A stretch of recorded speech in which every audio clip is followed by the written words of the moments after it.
This is Ari Koretsky, and welcome to Jews You Should Know, introducing the broader community to interesting and inspiring Jewish men and women making a difference in our world. Some are already famous, some not yet so, but each is a Jew you should know.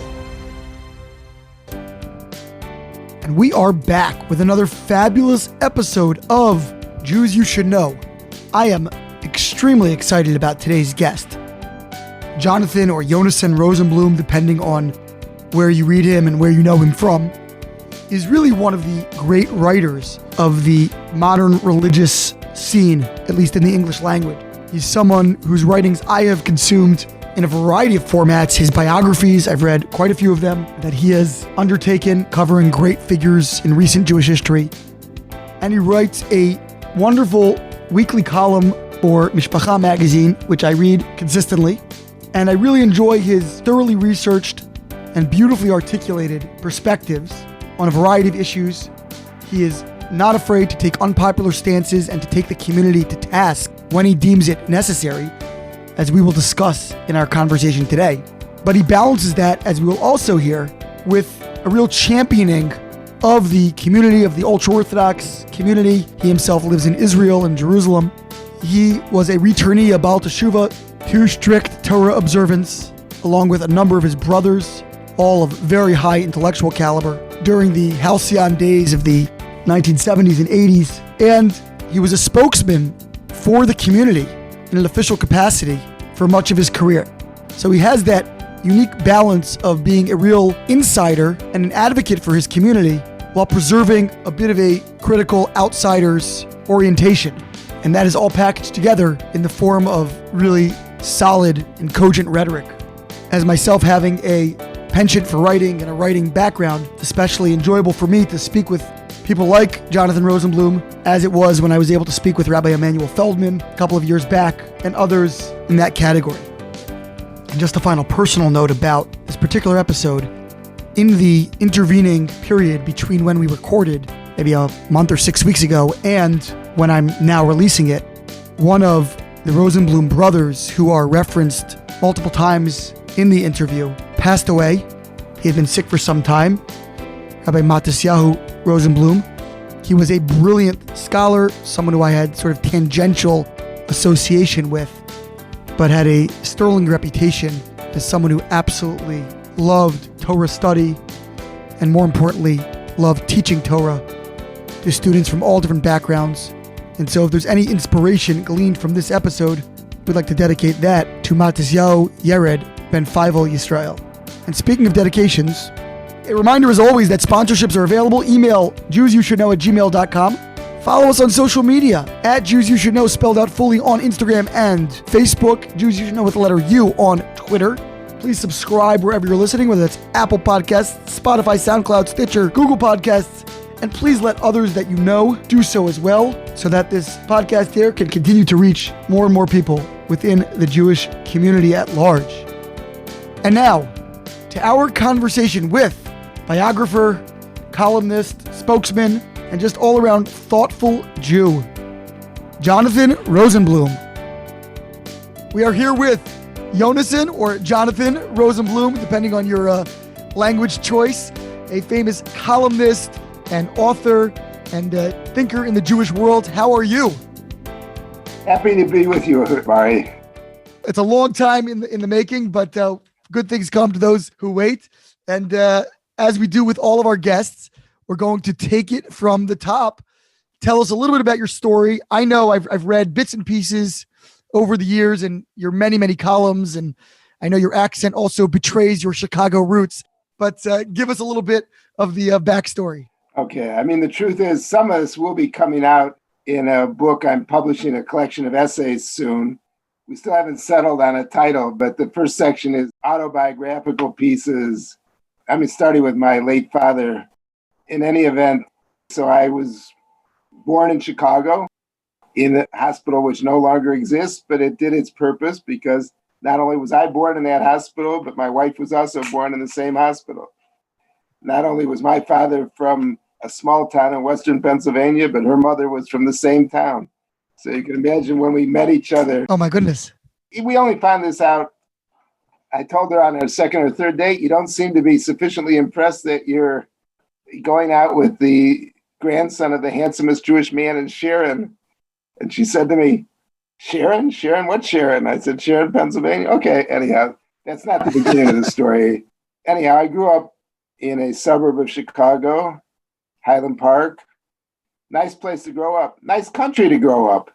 So would that be Highland Park High School that you eventually went to? Yeah. You know, when I think about the sort of idyllic childhood that I have, it's very hard to look at America even from a distance today and remember that it's the same country it once was. I mean, if people had political signs on their lawns, it simply didn't mean that you could no longer talk to them if they were not the same signs you would have put up. My parents didn't put up signs, but our lives were not obsessed about politics and the nature of everybody else's politics and so forth. Of course, you know, that came to in some ways a rude halt with the Cuban Missile Crisis. I'm almost 70 years old, so I was going to say I'd like to say that I remember that, but I don't. Good. You're lucky. It was quite a frightening time. And then, you know, in my childhood, the seminal event, you know, the one where you say, where were you on that day? Or when the music stopped, it was the Kennedy assassination. And where were you? Well, I was getting into the car to go back to school for the afternoon when I think we heard the first reports on the radio, and we had a school assembly. I don't know if he had been pronounced dead by then, but I assume that I kind of think that he had. And we were watching TV after Sunday school on Sunday when Lee Harvey Oswald was shot by Jack Ruby. So there was a lot of things to absorb in short order at that time. So high school was generally pretty good. I debated. Debate and the tennis team were my major activities. I had a calculus which proved that of the many people applying to Harvard in my class, it was probably the top-ranked high school in terms of national merit scholars at that time in Illinois, at least in our year. My kids asked me, I told my kids I applied to 5 colleges. I got into one, and they said, well, why was that, Abba? So I tell them, well, because every single college campus in 1968 went up in riots and flames. And each one of those, that rioting was always led by a liberal Jewish kid from the suburbs. And I was one of those kids. I got the dress code abolished in my high school, my senior year. So I was prime fodder for having led the revolution. Instead, I went to the University of Chicago and read the great books and have become more and more conservative with every passing year. As interestingly, we're a family of 5 boys, 4 who became religious and 1 who did not. But the one who did not, also a Yale-trained lawyer. What was the Jewish background in your family? Was it a traditional? Were you involved in various Jewish causes? Yeah. Listen, if 4 boys from one family become frum and live in Israel, it's not an accident. My grandfather was the president of the conservative movement in America. I spent at least 1 year at Camp Ramah, started Hebrew school when I was in 2nd grade. My parents always told us the most important thing about us was being Jewish. We didn't know exactly what that meant or why that was the case, but each one of us at some point came off to Israel to find out. In my case, well, we were all in Israel numerous times, but I came after I finished. I went to Yale Law School after college, and I spent a year in Israel, pretty much the next year in Israel. And that was a seminal year for me. I mean, there was the 1976 Entebbe raid. I had 2 brothers who were in the country. We were supposed to get together on July 4th, 1976 in the afternoon. And in the morning, I got on the bus, and it was total mayhem, havoc. And no one understood. I didn't know what, not havoc, but people were hugging and kissing each other. I'd seen movies like this in Hebrew school of the Declaration of Independence of the State of Israel. But my Hebrew still wasn't at a point where I could understand exactly what was going on. When I finally did, I started looking around the bus, and I started asking myself, why do I feel so much closer to everybody on this bus? When I get on a subway in New York City, I don't think about throwing out my arms and saying we're all Americans. And if you do, they'll take you off to Bellevue and put you in a white jacket.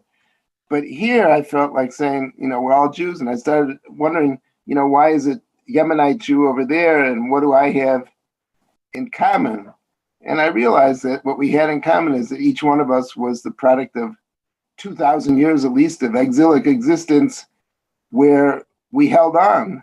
Wherever we were and whatever strata in the society we were and every geographical location, and no matter what sticks were brought against us and no matter what the lures were to go over to the other side, we're only here as Jews because we're part of an unbroken chain of 20, 25, 30 generations of ancestors for whom there was something so important about their connection to God that they wouldn't give it up, no matter how many pogroms and no matter how much the Christian or surrounding Christian or Islamic society honored Jews who came over to their side.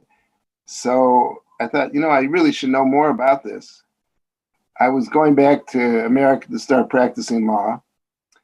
And before I left Israel on that trip, I picked up a book called Faith After the Holocaust by Eliezer Berkovitz? Eliezer Berkovitz. Eliezer Berkovitz. So I read it on the way to Athens. And it's a short book, but it made a very powerful impact on me. And I decided when I got home, I would start keeping kosher. I'd only been practicing law for about 6 months, maybe less, probably less.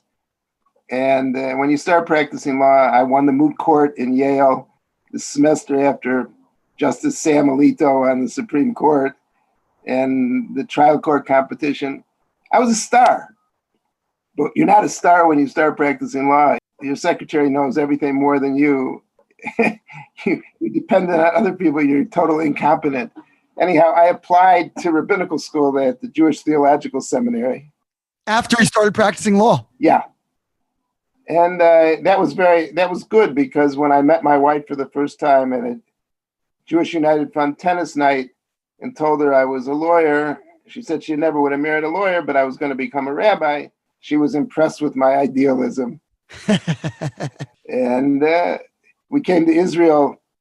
I practiced law for 2 years. We came to Israel in preparation for going back to start at JTS, but we took our summer here as basically a honeymoon. And at some point during the summer, my wife said to me, don't you think if we're going to make Judaism the center of our lives, we should be around people for whom it really is the center of their life for at least a year? She wanted to stay, and we stayed. We're still on our honeymoon. She didn't get her trip to Italy, which had been promised to her on her way back. But I wouldn't recommend doing that now. I think the COVID counts are pretty high over there. Yeah, well, they're high everywhere. So in any event, I mean, on our first date, I told my dad the next day that I was going to marry her because she told me that she had spent a year in Israel after high school. And, I wondered how after I got back to Chicago, I was going to find a girl who was so involved with Israel and so forth. So I basically we went to Or Sameach. I stayed in Or Sameach for 2 years, 2.5. Then I went to learn by Tzvi Kushelevsky and spent 10 years there. A little time in the mirror, or one Seder a day in the mirror for part of that time, but more or less 10 years in full-time learning. By that time, I'm 38 years old. I don't know what I'm going to do. I feel I have some talents, but I'm not going to get to the top of the yeshiva world. That was clear to me. And Rav Aaron Feldman, who you must know well from Baltimore, he had been my Rebbe at Or Sameach. He had been the Sandik for my oldest son. And he approached me one night in a minyan, which I'd never gone to before. And this is how my whole life has worked out, these lucky breaks. And he said, he's just been appointed the head of the new English version of Yated Ne'eman. I didn't even know what Yated Ne'eman was. I'd been to Bnei Brak once in my life. And he said, would I help him with it? I had helped him. I had edited a few books for him, The River, the Kettle, and the Bird, and The Juggler. And did you have a background in writing? Because it seems like your background is much more in rhetoric and logic and debate and law. But obviously you've become known as a writer. So well, look, I published an article in the Yale Law Journal. I had a very good English program in high school, meaning that we all did better in college than we did in high school. I remember the essay I sent into Harvard, my high school English teacher flunked me on it. Today, that would be a subject of a federal lawsuit, but I didn't take it as if she meant to humiliate me. I thought that she wanted me to become a better writer. And I remember I brought her all my papers after my first year in college. And I said, I'm getting straight A's at the University of Chicago. She took a look at one of them and she said, but you don't write any better than you did in high school.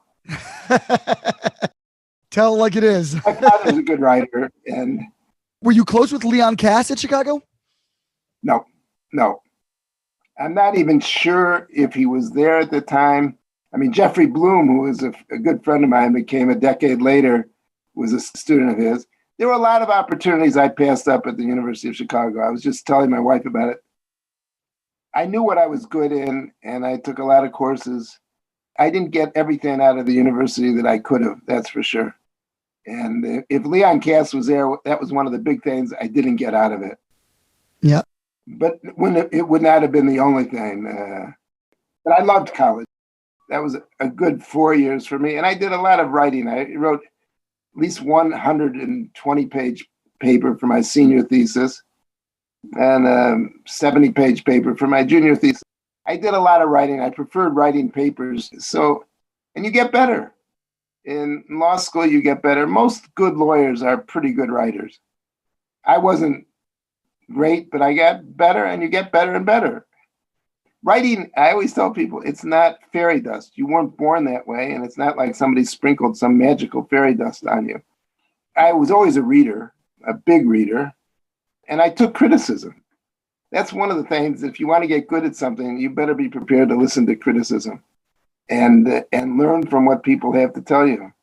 I mean, I was editing the Yated Naaman. I started to mention Rav Feldman left after 10 weeks. And suddenly I was the voice of B'nai Brak, to which I had been once or twice in my life. And I was the voice of Rav Shach, who I had never met. And I was about tshuva. I was interested in learning. I didn't know anything about Israeli politics, Israeli Chareidi society, very little. I was living in a sort of bubble of my yeshiva and my learning. And it was a new world for me, to tell you the truth. For those unfamiliar, could you just explain a little bit what Yated Naaman was and is? Well, Yated Naaman was started by Rav Shach. The paper that was read by the Chareidi Olam in Israel had always been Hamodia, which was more Hasidic. It was probably run by Ger Hasidim. It's still probably run by Ger Hasidim. And at some point, Rav Shach wanted his own paper and was starting his own political party, Degel Torah. And Yated Naaman came into existence at the same time as Degel Torah came into existence. And then they decided to start an English version. It was only 3 pages in English and 1 page in Hebrew. And Rav Feldman and I used to do it in one night. I mean, but then it got bigger and bigger. I did it for 2 years after Rav Feldman, got up to a pretty good sized paper. Unfortunately, most of which I still did myself, which I remember we discovered somebody you may know from the writer Libby Lizebnik. Sure. And so I said to myself, oh, here's 2 pages I don't have to worry about every week. They're great. A real writer. She really is a writer. And I started doing columns by Rav Leff, which was a great schus. And we gradually built up things that it became, and through that I also met 2 people who were going to become mentors for my life. Well, first of all, the Mevakrim, the people who had to censor the paper to make sure that the Baal Tshuva didn't make any terrible mistakes, were Rav Aaron Lopiansky, the Rosh Hashiva in Silver Spring, and Rav Elimeir Klugman, who's put out a dozen sforim, different things on Rav Shamshon Lefoil Hirsch, and they remain among my closest friends today and mentors to this day. And I also met Nosson Sherman from Art Scroll. And the person who probably was like a father to me was Rav Nissim Wolpin from the Jewish Observer. So when I left Yated after 2 years, I got another lucky break. Yated had been a lucky break. Rav Feldman came up to me and asked me, did I want to do this? Would I help him?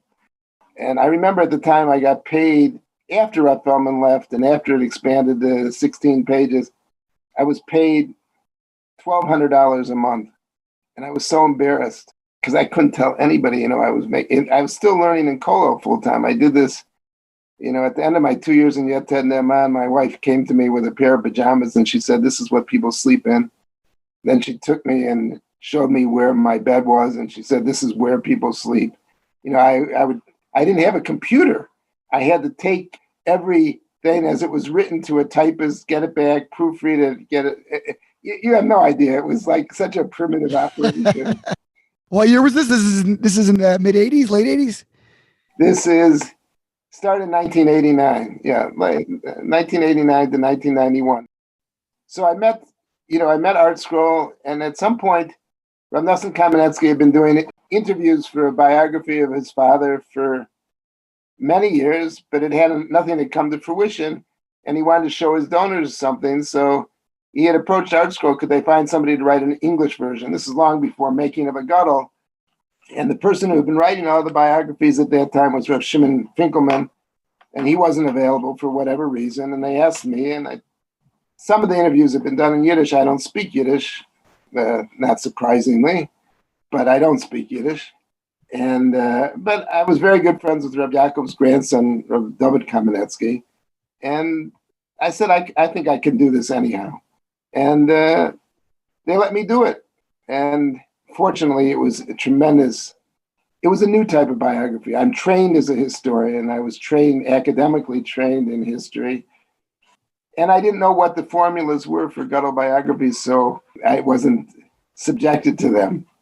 And it's interesting, probably the person closest to Rabbiako in the world was Rav Zelig Epstein, the Rosh Hashiva in Shara Torah.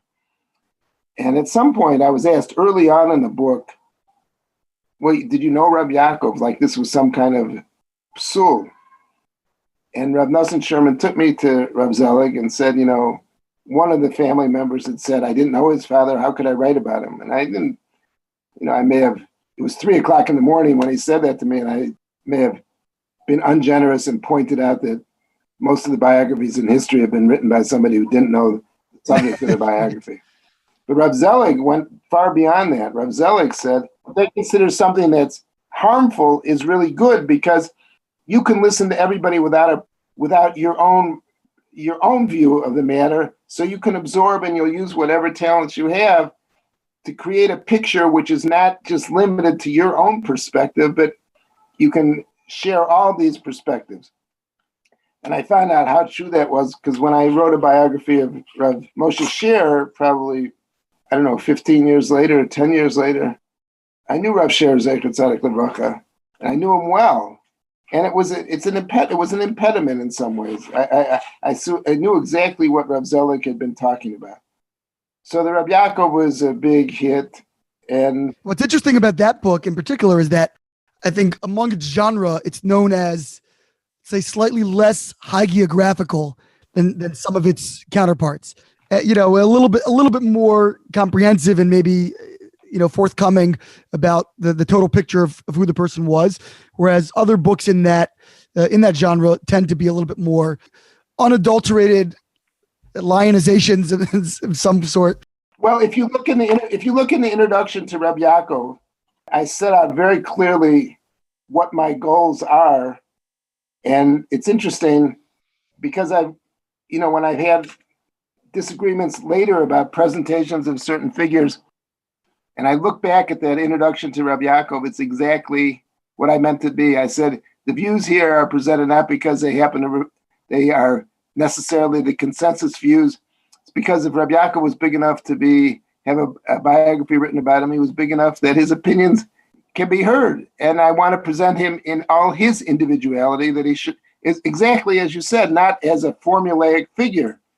And I think that's what has really made my biographies, to the extent that they've been well received, and Baruch Hashem they have, is that I'm trying to present each one uniquely. You can't present Rabbi Yaakov Kamenetsky like you present Rab Dessler, certainly not like you present Rab Noach Weinberg. I mean, they're just so they're light years apart. There's nothing, and even though the greatness is in common, but the differences between them is overwhelming. And if you don't do that, I mean, in some ways, the best biography you sometimes see in Rav Aaron Lopiansky's eulogies, the ability to find the nikud of individuality. And I had taken a course on the development of individuality in college. It was one of the most important courses to me. And it was a theme that Rav Moshe Shapiro, Zecher Tzadik Livracha, whose shiurim I went to for 25 or 30 years, always brought out that a person has to know who they themselves are, and everybody has to be understood as an individual with a unique mission in the world. So, did you get pushback on that? No, the Rabbiako was just like people were just. They understood that it was something different, and the next book was a light one, the Lieutenant Birnbaum. I didn't fully appreciate it at the time because I did it in 6 weeks, so I didn't fully appreciate what a remarkable life story that was, too. Then was Mike Tress, which was a different book entirely, but there's things about it that I think my favorite chapter in any of my writing is probably I found in the basement by Mrs. Tress file cabinet filled with letters from soldiers abroad had written to Mike during the war and from the DP camps. And I knew that if I didn't do something with these letters, they'd never be seen again. They probably hadn't been seen since they were written. And they told a remarkable story about the Jews in the DP camps and their mistreatment at the hands of the Germans and hands of the Americans, in many cases where the Americans were more interested in giving presents for their German girlfriends than they were in taking care of starved. It was a remarkable story, and it was told through these letters. It's, to me, as somebody who had a bent for history anyhow, it was like, it's something that was very exciting because I knew I had fallen on this treasure trove of documents that they're really original documents. So that was very exciting. Now I'm getting to tell the story of the book I'm finishing up right now is on Rameir Schuster, The Man at the Kotel. And when you combine that with Noach Weinberg, even though I'm a product of Or Sameach and not Aish Torah, I've been able to take care of a big chunk of that, what I think was a magical moment in Kiruv between 1970 and the mid-90s.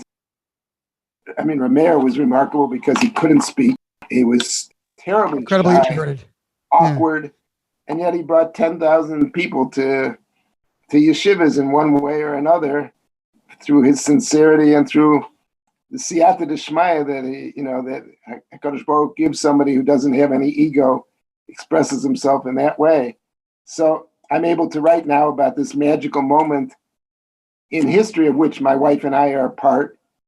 And we're now a family of, 8 children. And between my mother has over 110 living descendants now. And she's still alive, B'li'ayin hara. Is she still in Chicago? No, in Israel. My parents came to Israel, I guess, about 23 years ago.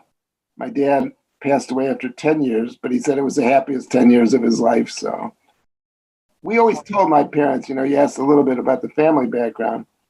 I said, you have nobody to blame but yourselves because you told us that being Jewish was the most important thing and we took you seriously.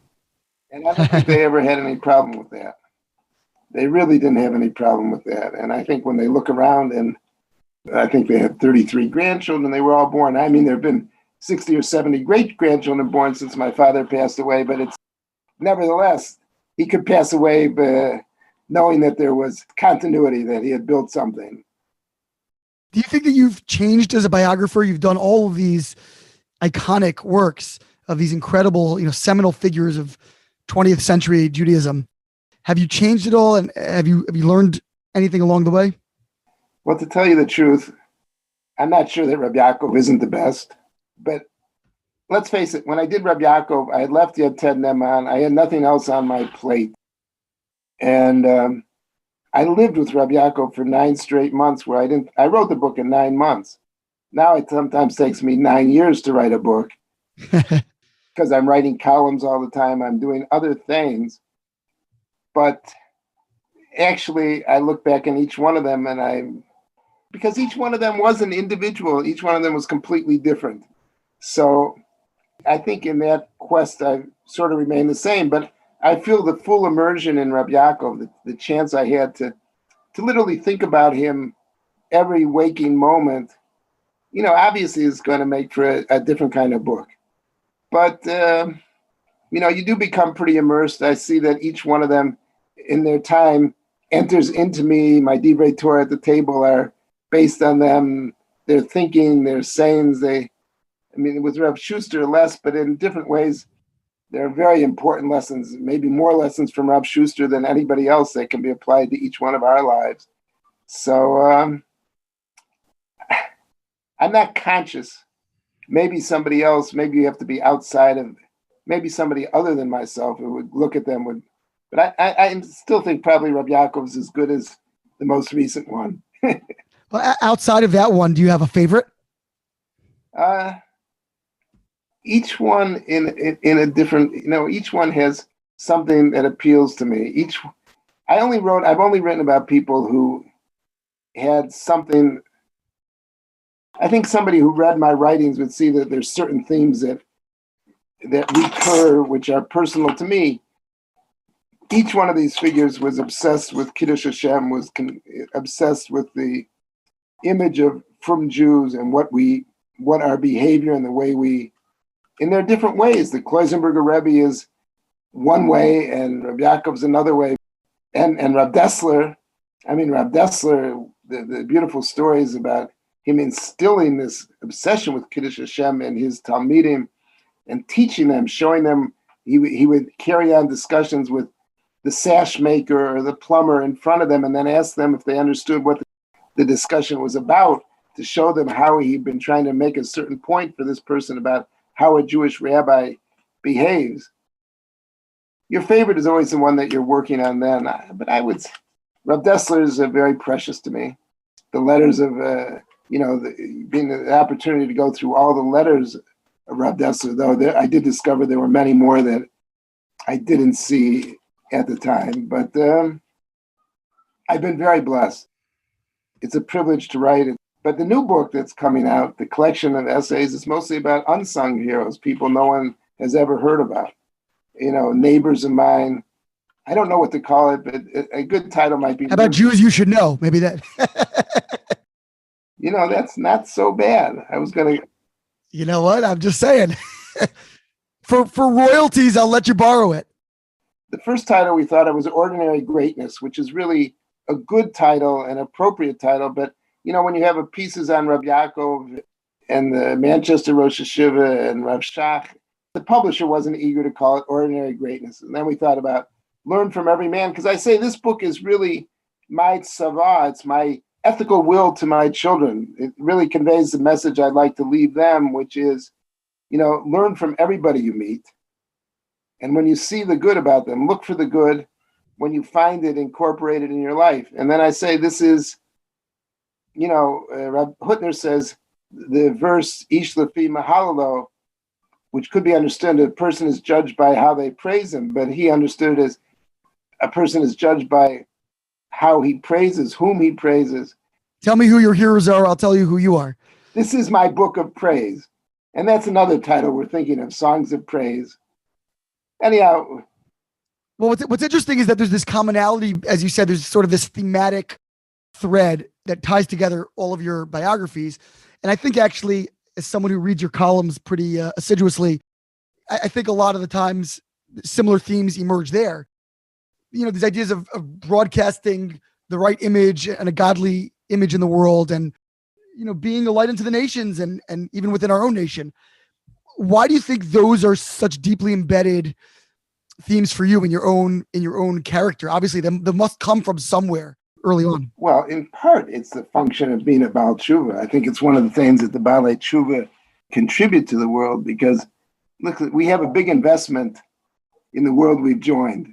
We bet the store on it. As I said to a friend of mine the other day, I can't believe how well it's turned out.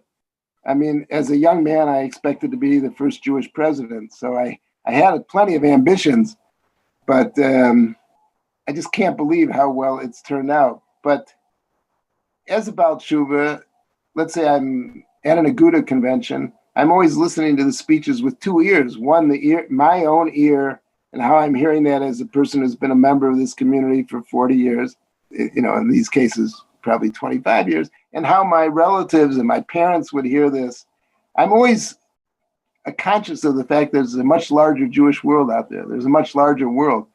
I'm not circumscribed. I spent a lot of time lately in correspondence with friends from 40 and 45 years ago from college and law school on the political situation today and things that where I know that we are somewhat in disagreement, but to see if those friendships can survive and whether we can find common ground. And I think it's been well worth it. But I'm always conscious of another world. And I'd like to make sure that there's as many people as possible who have access to the world of Torah Judaism. And I see that a lot of my articles that in this collection end, if we could produce more Rav Shlomo Lawrence's, who represented Aguda in the Knesset for 40 years, if we produce more Rav Aaron Lopiansky's, if we would have more, with many of these people, you keep thinking, if anybody would have a chance to meet them. I remember many, many, many years ago, early on in our marriage, we had a group of girls from the Kotel, probably brought to us by Rav Meir Schuster. And one of the girls said, you talk about your rabbis as if they're supermen. And she said, my rabbi ran away with the president of the sisterhood. So I said, you're using the term rabbi, you're not talking about the same thing. You might as well say rabbits and rabbis. You're not talking. I said, if I would go past Rav Aaron Feldman, who was not only my Rebbe, was also my neighbor for a period of time in Malo Daphne, if I would go past his house and hear him raising his voice to his wife, I would be as shocked as you were when your rabbi ran off. But I said, it's a different world. I want to convey something to that. One of the the most important compliments to me I ever got is from my father. When the Rabbiako book came out, he said to me, now I think I understand much better the decision you made and the decision your younger brothers made. I didn't start this project of collecting these essays. Somebody else did it, and they came to me and they said, let's publish these.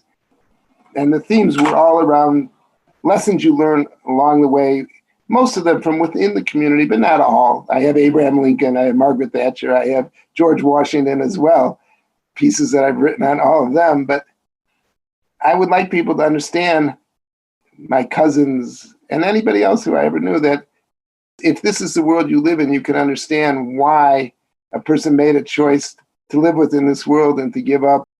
You mentioned Abraham Lincoln. I just read an article that the student government at University of Wisconsin voted unanimously to take down the statue of Lincoln on their campus.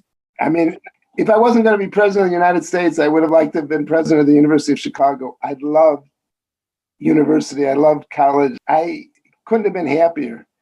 Actually, I think their current president is actually one of the few iconoclasts in academia. That's exactly right. I mean, that is true. But that doesn't keep the students normal exactly either.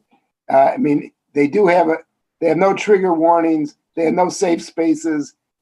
They will not allow speakers to be shouted down, or at least will take steps to prevent that.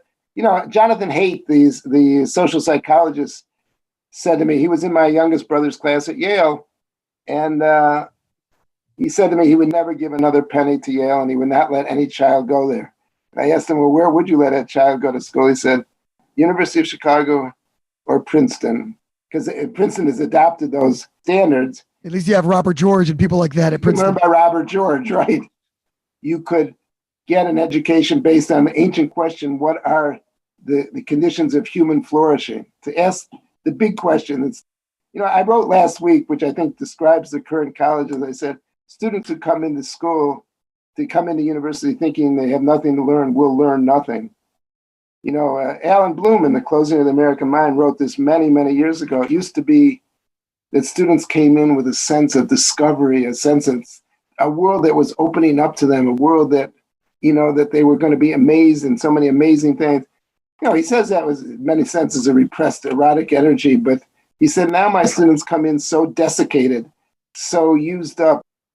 That passion, the sense of a young mind blooming doesn't exist. It's really sad. But what's happening on the universities and the caving in of the administrators and a friend of mine wrote to me the other day. He said he's worried about neo-Nazis going around America. I said, you're worried about neo-Nazis. They're on the fringe. What about the mainstream institutions of American society, the press, the universities that have been so corrupted? The neo-Nazis, there have always been a few crazies, and sometimes they could be lethal. But the mainstream institutions have been so corrupted and taken over that the recognition of what it takes for a society to exist based on different values and how people can work these things out together, that's what's been lost. I don't know why we're not seeing a mass aliyah to Israel. There's definitely seeing an uptick, that's for sure. I want to explore your columns a bit, because I think what's interesting is that you have simultaneously been cast into sort of a role as public spokesman for, say, the Chareidi community, Ultra-Orthodox community, whatever moniker we want to ascribe to it. But, on the one hand, you're cast as this sort of public apologist for the religious community or for the Ultra-Orthodox community. At the same time, you are a bit of a critic and an internal critic, and not afraid to raise problems and challenges and confront them head on. And maybe, again, that's that outsider mentality. But how do you perceive your role as a columnist? How do you sort of balance these two aspects of what you are? The first part of that, I've given up being a spokesman for the Chareidi community. I mean, I had for 20 years a column in the Jerusalem Post, and it was a Friday column. As the publisher told me when I came into the paper, I was the first Chareidi in Israel writing in a mainstream media outlet. The people were canceling their subscriptions 10 at a time. He said, any writer who can get 10 people to cancel in 1 week is obviously having a very powerful effect. My first column appeared, and this Chareidi writer is citing Dante, and the Divine Comedy. People didn't know what to make of it. So, because I always had that advantage, is that whatever they knew about, I probably knew as well, if not better than they did. I'd been well educated. And that's why to see students not being well educated pains me, because I do feel I gained a lot from that. And then, I had an office that was supported by Agudat Israel of America, and which one that I had lobbied for to answer a lot of the charges which were being made at that time. But I've gradually moved away from that role by and large, because I don't want to be bound by it. I was able to bring out the best about the Chareidi world in the Jerusalem Post because I always had the Mishpacha and Hamodia and other venues in which I could talk to the community straight on. In other words, I could not have done one without the other. Each one allowed the other. I wouldn't have just wanted to be a critic. I want to bring out what's beautiful about the community, and that's why I'm so excited. I said, the book that I'm bringing out now of essays is not the full gamut of human possibilities. All these people, in my mind, were extraordinary in one way or another. I want to, I learned from Reuven Leuchter too, another thing. You want to raise good, enthusiastic Jewish children. Let them see Hashem's world, God's world, is a good world. If you want to do that, just point out all the good that's around them. Point out all the great things, to look for it in everybody that you see, because it's there. And I'm very happy with that role. I love bringing out people. I also like to write about the Iranian nuclear deal and then a million other interests, because I'm lazy and I like to read, and it's easier than learning Gemara, and I'm better at it. But the two roles, each one of them that you note at one time, it's no longer true. I don't do too much of the apologetics. But it was because I had another venue in the Mishpacha that one was directed outward and one was directed inward. And they were both important to me. So nowadays, you would say you really do view your role more as kind of an internal critic and someone raising the alarm on areas that need communal awareness or attention? I would not like to be defined in that way. And, I've also mellowed. Maybe my biographies haven't changed. My columns have probably changed. The first year I started writing in the Jerusalem Post was a year in which one of the big issues was the recognition of reform and conservative conversions here. And I wrote about the subject a lot, and I could be very rough, especially because I came from that world. I remember there's There was one guy who wrote a letter to the Jerusalem Post. He said, Rosenblum's columns makes me laugh because he writes about the conservative movement and he knows nothing about it. So I wrote back a column that was called Sorry, Charlie. His name was Charlie. Sorry, Charlie was from the old Star Kiss commercials. I said, I grew up in the biggest conservative synagogue in the country. My rabbi is now the provost of the Jewish Theological Seminary. My grandfather was the president of the United Synagogue, and I was on my way to becoming a rabbinical student there. So you see, Charlie, my problem isn't that I know too little, it's that I know too much. But a lot of friends said to me at the time, you're just putting people off. Don't be so sharp. And, you could learn from a Charles Krauthammer. Look he survived in the Washington Post for 25 years. And I started reading him when he was still a liberal. But he had a way of putting things with humor, factual. He could put things so that everybody would want to read him, whether or not they were likely to agree with him. That's really, I try to do that. Most of my columns are not internally critical. The criticism usually begins with myself. It doesn't, usually the best place to start your criticism is with yourself. And I'm not burning in the same ways that I was when I started at the Jerusalem Post. As I said, I'm almost 70 years old. I can't see giving up writing because I love it. People once said to me, how do you answer all these people? Week after week, you have to answer, all these claims. Must get you so angry. I said, get me angry. I get to write a column. You have to sit there and stew and get angry and have no way to express it. I'm able to be out there and exchanging ideas. And no, I'd go crazy if I didn't have a column. The column is what keeps me sane. There were times I was writing 3 columns a week, one for Hamodia. I think I was writing both Hamodia and Yated and Mishpachah simultaneously, and the Jerusalem Post. It keeps you sane, and it keeps you alive. I remember when I was writing for the Yated early on, so I had ideas all the time. Every time I would walk 5 feet, I couldn't daven Shemona Esrei. Ideas were popping into my head all the time. When I started writing biographies, those kinds of ideas went away. I just dried up. And until I came back to the Jerusalem Post, which was the third great lucky break. First was Rav Aaron finding me for the Yated Ne'eman. The second was Art Scroll finding me for the Rabbiako Kamenetsky. And the third is that somebody printed a series of articles attacking the Baal Tshuva movement in the Jerusalem Post. The only investigative journalism series, purported investigative journalism series they've ever done. But much of their readership is religious, and they thought they needed a response. And I went to a morning shiur with a guy who was then the news editor, Joel Rabibo, who writes today for the Hamodia. And he said, well, my friend Rosenblum was this and this and this. He can answer them.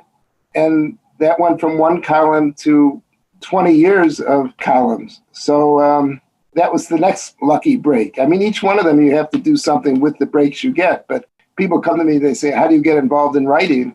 I said, I don't know. I edited a few books for Rav Aaron Feldman, but I never charged and never occurred to me. And then he brought me into the Yated Ne'eman. You see the hashgacha only in retrospect.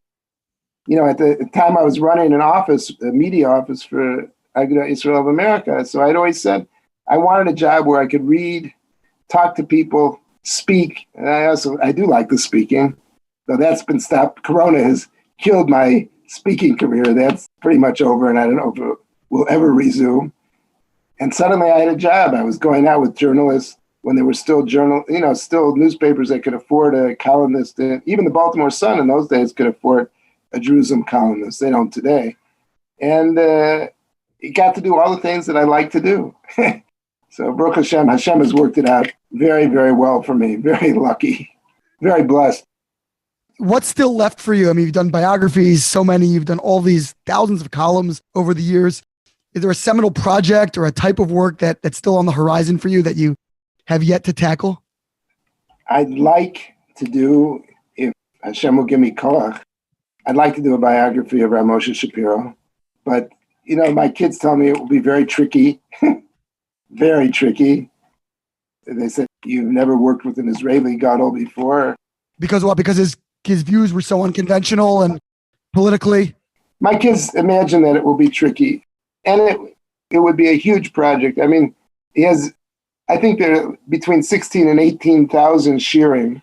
Now, I wouldn't undertake to listen to all of them because I went to enough of them to know that it would not be an intellectual biography in the sense that I would be bringing Rav Moshe's ideas to the world. That's not for me. There are much bigger, 1,000 people who would do that better than I could do that. That wouldn't be me. I'd sort of like to explore all the different ways in which he was mashpia on the world through contacts in Russia, through the Balei Tshuva, when he was the Rosh Hashiva at Or Samach, through the small groups of Talmidei Chachamim, through the Israeli Balei Tshuva, which he drew to him and he supported through his efforts in Kiruv. I heard him once say that we didn't come into the world to just move around the furniture. And I'd like to sort of explore the ways in which he didn't come to just move around the furniture. Now when the world has gone so, everything seems to be loony. The world that my generation and I grew up in has simply disappeared. I'd sort of like him to be here. We appreciate how much we miss him because there's nobody to explain it to us. He would give kind of an intellectual or theological framework for the trends of reality. Yeah. Well, I think there's one basic principle. So there's two ways you can learn the truth. You can either apprehend the truth directly, or you can, because I'll say that until you make a mistake in something, you don't really learn it. Sometimes the other way to learn the truth is to see that the falsehood is bilti efshari. It cannot go on like that. This will lead us into an impasse. You see it in so many areas in which things that look like they were headed in one direction come back on their own contradictions. And since I spent a lot of time thinking about university campuses, so I see that there, but in so many other areas where the self-contradictions become apparent. And this was something that he was always talking about. How does Avram take the schar shel kulam of the 10 generations that passed between him and Noach? Because they all erred in a way, and he learned from their errors, and because therefore he takes the schar of all of them, because he learned what was the truth from their errors. So it's a very useful perspective on the world in which we live, that at some point you just reach a conclusion, this can't go on like this. Sanity must be restored. Sanity must be restored. Well, it's a good way to end. Jonathan Rosenblum, author, columnist, speaker, at least sometimes, and a real great Jewish model for the world. Thank you so much for joining us. Thank you for having me. It was really a pleasure. I enjoyed it immensely. This has been Ari Koretsky on Jews You Should Know. Please visit us at JewsYouShouldKnow.com and subscribe at iTunes, Stitcher, or wherever you consume podcasts. Find us on social media at Jews You Should Know. If you'd like to become a supporter of this podcast, we would greatly appreciate that, and you can do so by visiting patreon.com. That's patreon.com/Jews You Should Know. Finally, if you have enjoyed this podcast, please leave us a review so that we can continue to grow and introduce many more people to Jews You Should Know.